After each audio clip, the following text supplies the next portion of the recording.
اعوذ باللہ من الشیطان الرجیم بسم اللہ الرحمن الرحیم حامیم والکتاب المبین انا انزلناہ فی لیلۃ مبارکۃ انا کنا منذرین فیہا یفرق کل امر حکیم امرا من عندنا انا کنا مرسلین رحمتا من ربک انہ هو السمیع العلیم صدق اللہ العظیم۔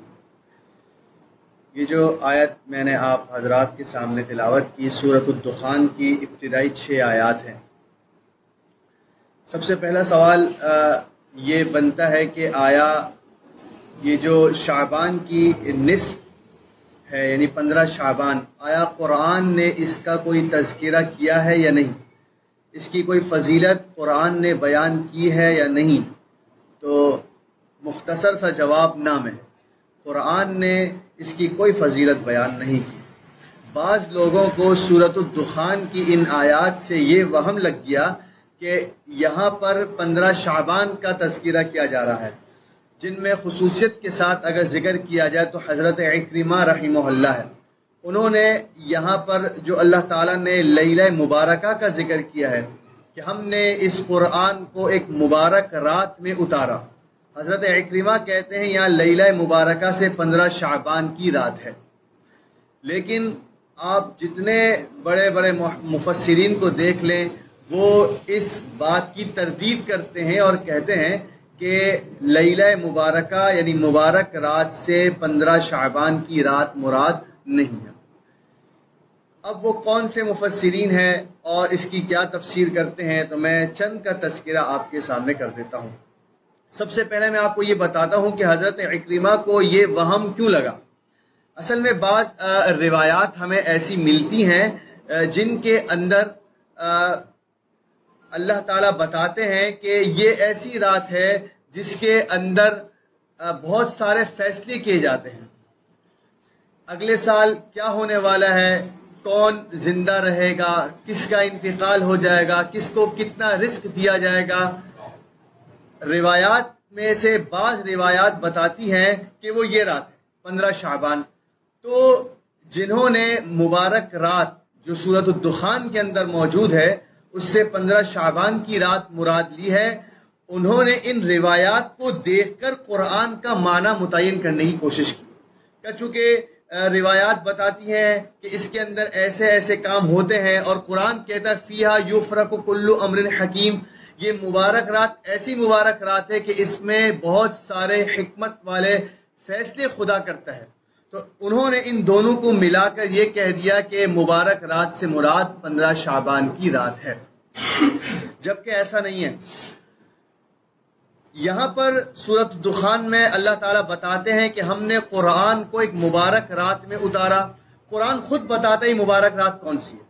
سب سے پہلی بات، قرآن کب نازل ہوا؟ تو سورۃ البقرہ میں اللہ تعالیٰ بتاتے ہیں شہر رمضان الذی انزل فیہ القرآن، رمضان کا مہینہ وہ بابرکت مہینہ ہے جس میں ہم نے قرآن کو اتارا۔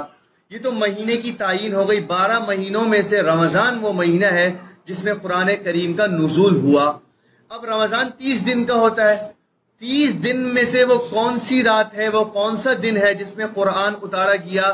تو اس کی تعین بھی قرآن خود کرتا ہے، انا انزلناہ فی لیلۃ القدر، ہم نے قرآن کو لیلۃ القدر میں اتارا۔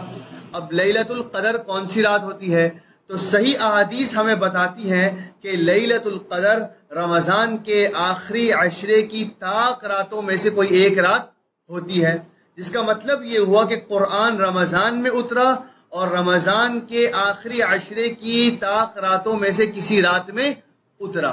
اسی طاق رات کو سورہ دخان میں مبارک رات کہا گیا ہے، انا انزلناہ فی لیلۃ مبارکہ، یعنی وہ جو لیلۃ القدر تھی جس میں قرآن اترا وہ ایک مبارک رات تھی جس میں ہم نے قرآن کے نزول کو شروع کر دیا۔ لہٰذا یہ کہنا کہ مبارک رات سے مراد 15 شعبان کی رات ہے یہ بالکل غلط ہے۔ جمہور مفسرین اس کا رد کر دیتے ہیں۔ میں چند عبارات آپ کے سامنے پیش کر دیتا ہوں تاکہ آپ کو تسلی ہو جائے۔ امام رازی بہت مشہور مفسر ہیں، التفسیر الکبیر، وہ بتاتے ہیں القائلون بان المراد من اللیلۃ المبارکۃ المذکورۃ فی هذه الآیہ لیلۃ النصف من شعبان، کہ بہت سے لوگ کہتے ہیں کہ سورۃ دخان میں جو لیلہ مبارکہ کا لفظ آیا ہے اس سے 15 شعبان کی رات مراد ہے. امام رازی کہتے فما رأیت لهم دلیلا يعبل علی، میں ان کے لیے کوئی قابل اعتماد دلیل قرآن و حدیث میں نہیں پاتا. یہ ان کی اپنی بات ہے، قرآن اور حدیث اس کی تائید نہیں کرتے. امام ابن کثیر رحمہ اللہ تفسیر ابن کثیر میں فرماتے ہیں من قال انها لیلۃ النصف من شعبان فقد ابعد النجا فان نص القرآن انها فی رمضان. کہتے ہیں کہ جو کہتا ہے کہ لیلہ مبارکہ سے 15 شعبان کی رات مراد ہے اس نے بہت دور کی بات کی ہے. قرآن اور حدیث میں اس کا کہیں ثبوت نہیں ملتا، اس لیے کہ قرآن کی آیات تو بتاتی ہیں کہ وہ مبارک رات رمضان میں تھی. میں آپ کے سامنے ایک بڑی عبارت احکام القرآن کی پڑھتا ہوں. قاضی ابو بکر ابن العربی احکام القرآن میں کہتے ہیں جمہور العلماء علی انہا لیلۃ القدر. جمہور علماء کہتے ہیں کہ مبارک رات سے مراد لیلۃ القدر ہے. ومنہم من قال انہا لیلۃ النصف من شعبان وہو باطل. بعض ایسے بھی ہیں جو کہتے ہیں کہ مبارک رات سے مراد 15 شعبان کی رات ہے، لیکن یہ قول باطل قول ہے. کیوں باطل ہے؟ لأن اللہ تعالی قال فی کتاب الصادق القاطع.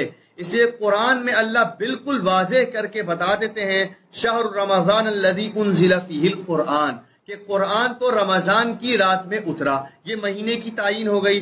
اس کے بعد اللہ تعالی زمانے کی بھی تعین کرتا ہے، رات کی بھی تعین کرتے کہتا ہے یہی رات فی لیلۃ مبارکہ، یہ مبارک رات تھی جس میں قرآن کو اتارا گیا. وَلَيْسَ فِي لَيْلَةِ النِّصْفِ مِنْ شَعْبَانَ حَدِيثٌ يُعَوَّلُ عَلَيْهِ. کہہ رہے 15 شعبان کے لیے کوئی بھی معتبر حدیث نہیں ہے جس پر اعتماد کیا جائے. لا فی فضلها، نہ ہی 15 شعبان کی فضیلت کے متعلق کوئی حدیث وارد ہے. ولا فی نسخ الآجال فیہا، اور نہ اس بارے میں جو لوگ کہتے ہیں کہ اس رات موت کے فیصلے کیے جاتے ہیں، کہتے ہیں اس بارے میں کوئی حدیث وارد نہیں ہے. فلا تلفتوا الیہا، کوئی اس کی طرف نظر بھی نہ کرے. یہ احکام القرآن میں کہتے ہیں. تو اس سے آپ کو یہ بات واضح ہو گئی ہوگی کہ 15 شعبان کے متعلق جو کہا جاتا ہے کہ لیلہ مبارکہ سے یہ رات مراد ہے، یہ جمہور مفسرین اس کا رد کر دیتے ہیں. صرف ایک میں نے بتایا حضرت عکرمہ اس طرف گئے ہیں اور اس کی وضاحت بھی میں کر چکا. اس سے یہ بات سمجھ میں آ گئی کہ یہ جو لوگوں کے درمیان معروف ہے کہ اس رات رزق کے فیصلے ہوتے ہیں، موت کے فیصلے ہوتے ہیں، قرآن اس کو ماننے کے لیے تیار نہیں ہے. قرآن ان تمام چیزوں کو لیلۃ القدر کے لیے مانتا ہے. اِنَّا أَنزَلْنَاهُ فِي لَيْلَةٍ مُبَارَكَةٍ إِنَّا كُنَّا مُنذِرِينَ فِيهَا يُفْرَقُ كُلُّ أَمْرٍ حَكِيمٍ. یہ جو مبارک رات ہے لیلۃ القدر، اسی میں تمام حکمت والے فیصلے خدا کر دیتا ہے. اور اس کی وضاحت سورۃ القدر میں اللہ تعالیٰ کرتے ہیں تنزل الملائکۃ والروح فیہا بإذن ربہم من کل امر، کہ فرشتے اور جبریل تمام امور کو لے کر اتر جاتے ہیں. تو لیلۃ القدر وہ رات ہے جس کے اندر رزق کے، موت کے، تقدیر کے، قسمتوں کے فیصلے کیے جاتے ہیں، نہ کہ 15 شعبان کی رات. جو روایات 15 شعبان کے متعلق یہ سب باتیں بتاتی ہیں، چونکہ وہ قرآن کے مخالف جا رہی ہیں اور وہ ضعیف کمزور روایات ہیں، لہٰذا ان کو کوئی اہمیت حاصل نہیں ہوگی، اور بات وہی ہوگی جو قرآن بتاتا ہے کہ یہ لیلۃ القدر ہے اور اسی رات میں تمام فیصلے خدا کی طرف سے کیے جاتے ہیں.